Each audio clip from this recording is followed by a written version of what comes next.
এই পর্বের বিষয় হলো 2026 সালের 1432 বঙ্গাব্দের বারুণী স্নানের সময়সূচি। গঙ্গা স্নানের সব থেকে ভালো সময়, এর পাশাপাশি আমরা জানাবো বারুণী স্নানের দিন কি কি নিয়ম মেনে গঙ্গা স্নান করলে গঙ্গা স্নানের পূর্ণফল লাভ করতে পারবেন, সবটাই জানাবো এই ভিডিওর মাধ্যমে। নমস্কার বন্ধুরা, দোলামণ্ডল চ্যানেলে আপনাদের সবাইকে অনেক অনেক স্বাগত। আশা করি বন্ধুরা আপনারা সবাই ভালো আছেন এবং সুস্থ আছেন। ভিডিওটি ভালো লাগলে লাইক এবং কমেন্ট করবেন। আমার চ্যানেলে নতুন বন্ধু হয়ে থাকলে চ্যানেলটি অবশ্যই সাবস্ক্রাইব করে আমার পাশে থাকবেন। আমার সকল বন্ধুদের কাছে অনুরোধ রইল ভিডিওটি প্রথম থেকে শেষ পর্যন্ত দেখার। চলুন বন্ধুরা, ভিডিওটির মূল পর্বে যাওয়া যাক। গঙ্গা স্নান হলো পূর্ণদায়িনী, এটা আমরা সকলেই জানি, আর সকলেই গঙ্গা স্নান করে থাকি পূর্ণ লাভের আশায়। আবার বাঙালিরা সব পুজোতেই গঙ্গা জল গঙ্গা মাটি অবশ্যই প্রয়োজনীয়। আর বিশেষ বিশেষ তিথিতে যদি গঙ্গা স্নান করা যায় তাহলে আপনাদের অনেক পুণ্য সঞ্চয় করা যায়। গঙ্গা মন্ত্র উচ্চারণ করে স্নান করলে সমস্ত রকম পাপ থেকে মুক্তি লাভ করা যায়।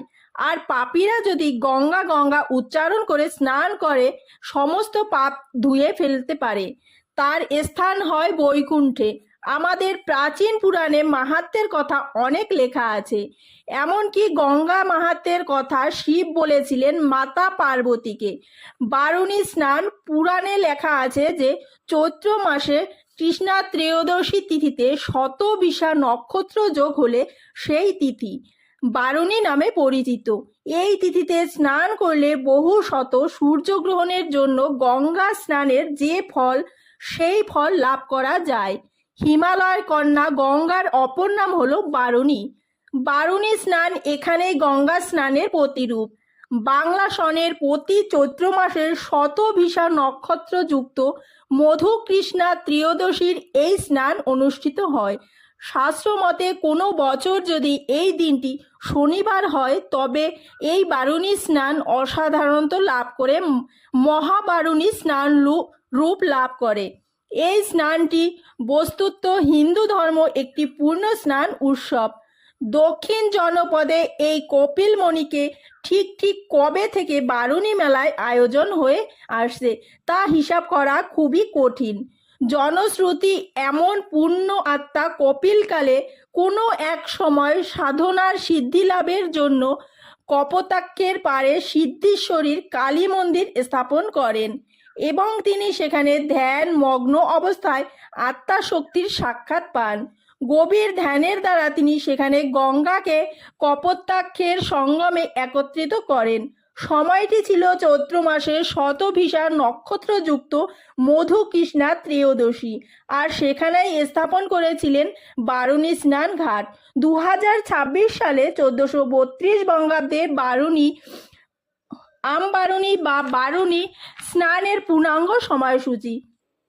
2026 সালে 1432 বঙ্গাব্দের বারুণী গঙ্গা স্নান বা মধুকৃষ্ণা ত্রয়োদশী 17 মার্চ 2026, বাংলা 2রা চৈত্র 1432 মঙ্গলবার।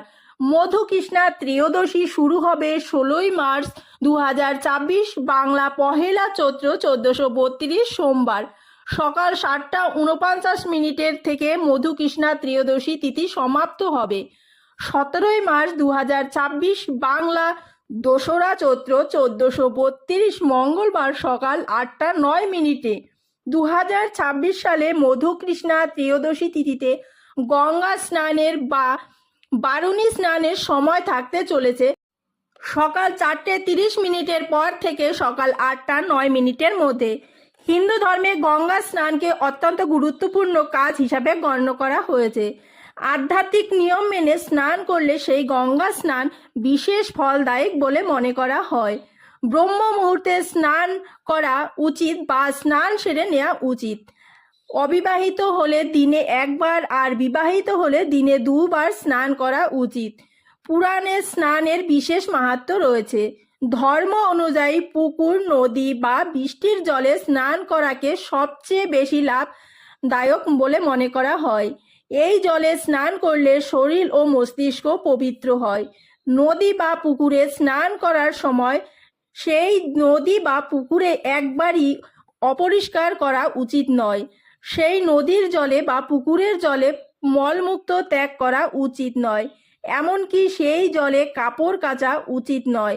বারুণী তিথিতে গঙ্গা স্নানের সময় বাড়ি থেকে যখন গঙ্গা স্নান করতে যাবে তখন বাড়িতে স্নান করে তবেই গঙ্গায় গিয়ে স্নান করবেন। বারুণী তিথিতে গঙ্গায় গিয়ে একটি মাত্র ডুব দিয়ে গঙ্গা স্নানের পূর্ণ ফল লাভ করতে পারবেন। বাড়িতে এসে পুনরায় বারুণীর দিন স্নান করা উচিত নয়। বারুণী তিথিতে গরিব দুস্থদের বা ব্রাহ্মণদের দান করতে হবে। এই দিন জলপূর্ণ পাত্র দান, চাল, গম, চিনি, সুতির পোশাক, ফল, ছাতু, গুড়, ঘি ইত্যাদি দান করা শুভ। বন্ধুরা, আজকের মতো ভিডিওটি শেষ করছি। আসছি পরবর্তী আরেকটি নতুন ভিডিও নিয়ে। ততক্ষণে আপনারা ভালো থাকবেন, সুস্থ থাকবেন। সবাইকে